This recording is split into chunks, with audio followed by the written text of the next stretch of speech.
We are with Ken Wolski, who's the Green Party candidate for United States Senate. Good morning, Ken. Can you tell us why you're running for U.S. Senate? Thank you. Thank you for your interest in my candidacy. Right now I'm in the collection signature gathering stage of my candidacy. I have to get 800 ballot signatures to get on the ballot, but the Green Party has endorsed me.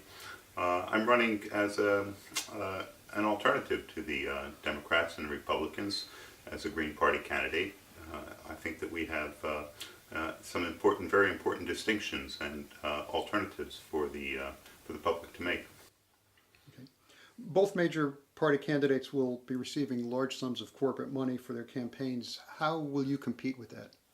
Well, that's really the problem that we see in the electoral process. The electoral process in America really is inherently corrupting to the people who are involved in it because of the large amount of money that's involved in it.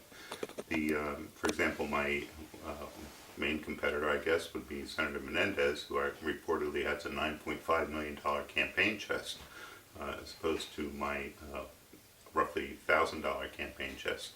So, the influence of corporate money really it changes the whole nature of democracy. It makes the candidates beholden to their corporate donors rather than to the people that they represent, Steve. So, that's the main thing that we're concerned about. As a Green Party candidate, I don't accept money from corporations. I only accept money, campaign donations from individuals. So we represent grassroots democracy and the kind of representation that we believe that democracy was originally meant to be. So as a grassroots candidate, you're competing with a lot of television commercials and radio spots. How do you get your word out to the voters? Well, we hope to capitalize on the college campuses. For example, I spent all day yesterday up at Ramapo College at their Green Fest, and it was a very enthusiastic reception I got on the college campuses. We'd like to also mobilize the energy of the 99% movement, the Occupy movement. Many of the goals that the Occupy movement are goals that the Green Party stand for. So, that's how we hope to do it, and we also hope to use earned media, the kind of op-eds and letters to the editor that are cost-effective and not very, do not depend on campaign contributions to get our message across. Thinking back to some of the Ralph Nader campaigns, which had an impact on the election, how do you see your candidacy impacting the Menendez-Carrillos race? Well, we provide an alternative to the Democrats and Republicans. We think that it's democracy really requires more than just two-party system. Democracy requires many different voices, and we represent an important policy decisions that the other candidates are not willing to take up. So we think that the Green Party really is the party of the future. It certainly is in many parts of the world. It's a lot more vibrant than it is here in America. And even though we are the third largest party here in America, so we look to present an alternative view, and we look to talk about things that the other parties are not willing to talk about, and we hope to make an impact. We're not afraid of making an impact. We hope to make a significant impact. If you are elected, you would probably be the only Green Party senator in that body. How would you approach working with the Democrats and Republicans? Well, we need to begin the discussions about a lot of these issues that are not now being discussed. For example, one of the issues that I'd like to discuss is bringing about an end to the war on drugs. The Republicans and the Democrats both are vigorously prosecuting this war on drugs, despite the fact that they've been doing it for 40 years for billions and billions of dollars, and they're not getting. Not only are they not getting any results in terms of controlling drug use in a better way, but it's a very destructive force in society. So, I mean, I live here in Trenton, and I can listen outside my window, and I hear gunshots at night. You know, the violence in Trenton is just in these inner cities in New Jersey is just incredible, and it is a direct result of this artificial inflation of black market substance, which can be regulated and taxed and controlled in a much more reasonable way. By the time of the election, the U.S. Supreme Court will most likely have voted on the Affordable Care Act. Regardless of which way they go with that, if you're elected, what would you do to improve accessibility to health care for all Americans? Well, part of our platform is universal health care for all Americans. We as a people are already paying for this. We're just not getting it. We're paying for it in many ways. We're paying for access to health care through charity care, through an inefficient use of our resources, such as emergency room resources, and we're paying for it in terms of corporate profits that could be going directly to health care. And if we were actually in charge of the health care through some expanded Medicare-like program that guarantees access to all Americans, we would be able to manage our healthcare resources much better. We would be able to focus on preventive medicine rather than crisis management, which is what we have now. So free universal access to healthcare is a very important part of the platform that we stand for. Another issue on the national scene is energy. How should eastern states like New Jersey meet their energy needs over the next decade? Well, energy, of course, is one of the platforms of the Green Party. We look to sustainable energy modes. We need to really look at alternatives to oil-based energy. We need to look at solar power and wind power and lunar power in terms of the tides. These types of energy sources need to be exploited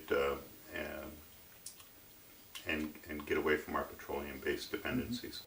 So currently the government gives tremendous subsidies to the dirty energy industry. Would you be in favor of subsidies to the clean energy industries?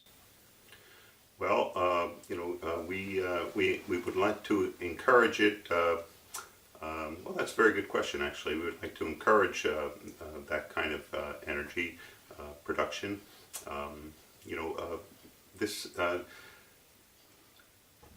It runs into a conflict, basically, with the corporate subsidies, which we're also not in favor of. The dependence on we need to really look at sustainable community-based energy needs and responses really to of what we have now. Can you clarify what you mean by community-based energy needs? Not really, no. Okay. I haven't fully developed it. Okay. The Green Party does have some wonderful programs,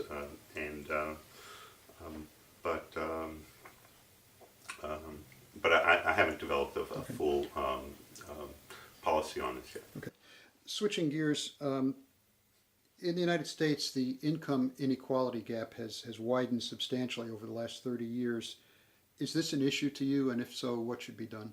Well, income inequality is very dangerous for society. I mean, it really sets the stage historically for revolution, and we may well be seeing a revolution developing with this 99% Occupy movement. I mean, they really are calling for revolutionary change based on income inequality. We need to guarantee that we need to reduce income inequality in America. We need to guarantee living wages for all Americans. We need to guarantee jobs for all Americans. To have a Green New Deal as the Green Party candidate Jill Stein said, we think is a wonderful response to the income inequalities and the unemployment situation in America today. Another thing that's in the news has been the publicity surrounding the Stand Your Ground law in Florida. It's brought gun control to the forefront. How do we balance the Second Amendment with public safety? Well, it's a good question. We have far too many handguns in America, as far as I can tell, and yet there is a legitimate role for guns in America, but we definitely need to cut down on the violence that's associated with handguns, the violence that's in our society. You know, one of our principles is nonviolence. You know, the Green Party stands for a nonviolent approach in life. Now, you know, this is an ideal, and we live in a violent society, and so it's not always possible to have to be nonviolent in every situation, and certainly when you look at our history, the history of violence in our society, both institutional and personal, it really is remarkable and frightening. But to have a policy of nonviolence and to try to adhere to that, to use that as a goal, we think is a wonderful alternative to what we have now, and a step in the right direction. Something else that is going to be brought in front of Congress in the near future is the repeal of the Defense of Marriage Act. Where do you stand on that? Well, you know, we certainly support the right of gays to marry. You know, speaking as a divorced heterosexual, you know, gays want to marry. I kind of think that they've suffered enough, but if that's what they want to do, that's fine. You know, they certainly have a right to marry. That's you know, we stand for equality in all human relations, and that's you know, certainly an important platform in our party. Finally, what other issues that we may not have covered differentiate you from the major party candidates? Mm-hmm. Well, the free universal health care, of course, is an important issue. Ending the war on drugs is another central platform.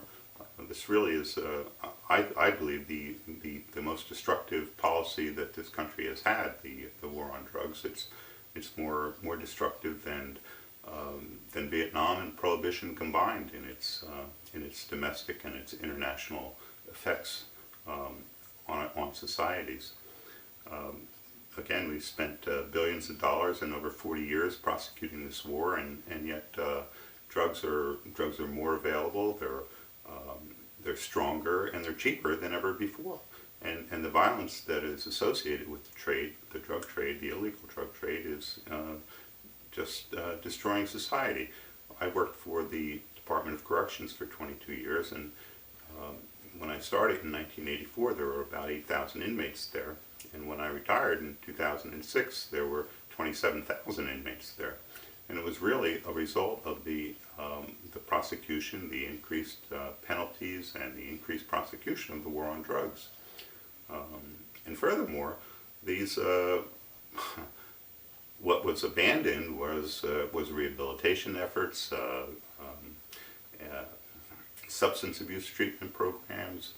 You know, all the money went towards custody and control, and it really is completely unsustainable. You just cannot incarcerate your way out of a drug problem.